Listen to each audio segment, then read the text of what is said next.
Breaking news చూస్తున్నాం. నిన్న కరీంనగర్ ఏదైతే గంగుల కమలాకర్ ఎమ్మెల్యే క్యాంప్ కార్యాలయం పైన అక్కడ పాడి కౌశిక్ కారుపై బీజేపీ నేతలు కార్యకర్తలు చేసిన దాడిపై ఇవాళ బీఆర్ఎస్ పార్టీ ఎమ్మెల్యేలు ఎమ్మెల్సీలు డీజీపీ ఆనంద్ను కలిశారు.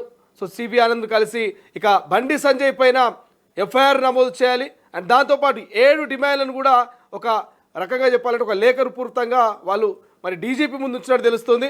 సో నిజంగా పాడి కౌశిక్ను చంపేందుకే ప్రయత్నం చేశారు బండి సంజయ్ అనుచరులంటూ కూడా బీఆర్ఎస్ నేతలు ఆగ్రహం వ్యక్తం చేస్తున్నారు. సో బండి సంజయ్ పైన తక్షణమే చర్యలు తీసుకోవాలి, ఆయన పైన మరి ఖచ్చితంగా ఎఫ్ఐఆర్ నమోదు చేయాలంటూ 7 డిమాండ్లను డీజీపీ ముందుంచారు బీఆర్ఎస్ పార్టీ ఎమ్మెల్యేలు ఎమ్మెల్సీలు. రైట్ నౌ దీనికి సంబంధించి పూర్తి సమాచారం తెలుసుకుందాం. మా ప్రతినిధి చంద్రశేఖర్ ఫోన్ లైన్లో అందుబాటులో ఉన్నారు. సో చంద్రశేఖర్తో మాట్లాడే ప్రయత్నం చేద్దాం. చంద్రశేఖర్, నిన్న కరీంనగర్లో ఏం జరిగింది? సో ఒక రకంగా చెప్పాలంటే బీజేపీ వర్సెస్ ఇక బీఆర్ఎస్ నేతల మధ్య వార్ నడుస్తుంది అనుకోవచ్చా?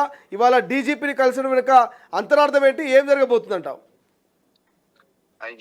శ్రీశైలం, ఖచ్చితంగా బీఆర్ఎస్ నేతలంతా కూడా పెద్ద ఎత్తున డీజీపీని కలిసి కరీంనగర్ ఘటనపై పూర్తిగా చర్యలు ఖచ్చితంగా తీసుకోవాలని చెప్పి డిమాండ్ చేయడం జరిగింది. మరికొన్ని డిమాండ్లతో ముందుకు రావడం జరిగింది. ఇప్పటికే కరీంనగర్ చెందినటువంటి 13 మంది బీజేపీ కార్పొరేటర్లు ఇతర నేతల మీద ఎఫ్ఐఆర్ నమోదైంది, కేసులు నమోదు చేశారు. ఈ క్రమంలో తాజాగా మరికొన్ని డిమాండ్లతో ముందుకు వస్తున్నటువంటి పరిస్థితి. ఇదంతా కూడా కేంద్ర హోంశాఖ సహాయ మంత్రి బండి సంజయ్ యొక్క ప్రోత్సాహంతోనే దాడి జరిగింది. ఖచ్చితంగా చర్యలు చేపట్టాలని డిమాండ్ చేయడం జరిగింది. ఎందుకంటే ఎన్నో సమస్యలు ఉన్నాయి, రైతుల సమస్యలు ఉన్నాయి, ఇతర సమస్యలు ఏవి గుర్తురానట్టు లా అండ్ ఆర్డర్ ఫెయిల్ అయిందనేటువంటి విమర్శ నేపథ్యంలో వచ్చినటువంటి రాద్ధాంతం అంతా కూడా చిలికి గాలివానగా మారింది. ఇదంతా పిఎన్బి నగల దుకాణంలో దోపిడీ అయిన తర్వాత జరిగినటువంటి పరిణామాల నేపథ్యంలో జరిగినటువంటి సీక్వెన్సెస్ గా మనం చూడొచ్చు. దీనిలో భాగంగా ఈ నెల 3వ తేదీన జరిగినటువంటి దొంగలు కాల్పులు జరగడము, 11 గంటల ప్రాంతంలోనే దాదాపు 1.5-2 కోట్ల విలువైనటువంటి సొత్తు ఎత్తుకపోవడము, ఆ తర్వాత నేతలందరూ కూడా వివిధ రాజకీయ పార్టీలకు సంబంధించినటువంటి వాళ్ళు ఈ ప్రదేశాన్ని పరిశీలించడం, దానిపైన రేవంత్ సర్కార్ పూర్తిగా వైఫల్యం చెందింది, లా అండ్ ఆర్డర్ లేదు, నిఘా లేదు, ఇంటెలిజెన్స్ లేదని చెప్పి విమర్శలు వచ్చినటువంటి నేపథ్యం. ఈ క్రమంలోనే మాటలు యుద్ధం కాస్త తారాస్థాయికి చేరింది. దీనిలో భాగంగా కేటీఆర్ బండి సంజయ్ని విమర్శించడము, బండి సంజయ్ కేటీఆర్ ను విమర్శిస్తూ ప్రెస్ మీట్ లో మాట్లాడడం జరిగింది. ఆ తర్వాత కౌశిక్ రెడ్డి నిన్న మీడియా సమావేశం ఏర్పాటు చేసి మాట్లాడుతూ బండి సంజయ్ కి సంబంధించినటువంటి కామెంట్ చేయడం జరిగింది. దీనిలో లైవ్ లో చూసినటువంటి బీజేపీ కార్యకర్తలు, కొంతమంది నేతలు హుటాహుటిన అక్కడికి రావడము, అద్దాలు ధ్వంసం చేయడం, కారు ధ్వంసం చేయడము, దానిలో భయానకమైనటువంటి పరిస్థితి వచ్చింది. At the same time BRS కి సంబంధించినటువంటి కార్యకర్తలు, నేతలు బీజేపీ ఆఫీస్ వైపు దూసుకొచ్చి ధ్వంసం చేసేటువంటి ప్రయత్నం చేశారు. దీనిలో పోలీసులు అడ్డుకున్నారు, పలువురికి గాయాలయ్యాయి. దీనిలో భాగంగా ఈ నెల 9వ తేదీ కరీంనగర్ నగర బంద్కు పిలుపునివ్వడం జరిగింది బీఆర్ఎస్ నేతలు.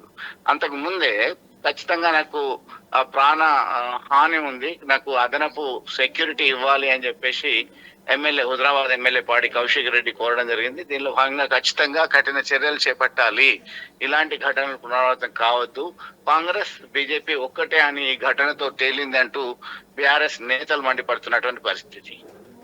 Right, thank you Chandrasekhar, thanks for updates. ఇది మొత్తం మీద సో చిలికి గాలివాన్ అయినట్టుగా కొంత మనకు అనిపిస్తుంది. సో ఏదైతే మరి జ్యువెలరీకి సంబంధించినటువంటి వివాదం, చోరీకి సంబంధించినటువంటి వివాదము ఈ 2 పార్టీ నేతల మధ్య ఒక వైరానికి దారితీసింది, ఒక వార్కి దారితీసిందని తెలుస్తోంది. సో అయితే రాష్ట్రంలో శాంతి భద్రతలు క్షీణించాయంటూ బీఆర్ఎస్ నేతల మీద జరుగుతున్న దాడులపై చర్యలు తీసుకోవాలని పలువురు బీఆర్ఎస్ ఎమ్మెల్యేలు ఎమ్మెల్సీలు తెలంగాణ డీజీపీ సివి ఆనంద్ను శుక్రవారం ఆయన కార్యాలయంలో కలిశారు.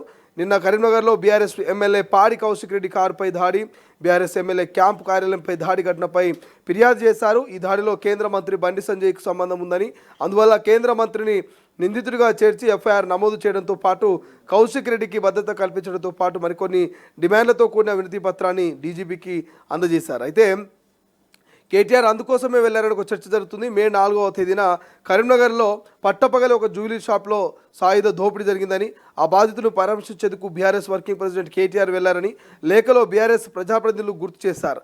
వరుసగా జరుగుతున్న ఇటువంటి ఘటనలు స్థానిక పోలీసుల వైఫల్యానికి నిదర్శనమంటూ బీఆర్ఎస్లు నేతలు విమర్శిస్తున్నారు.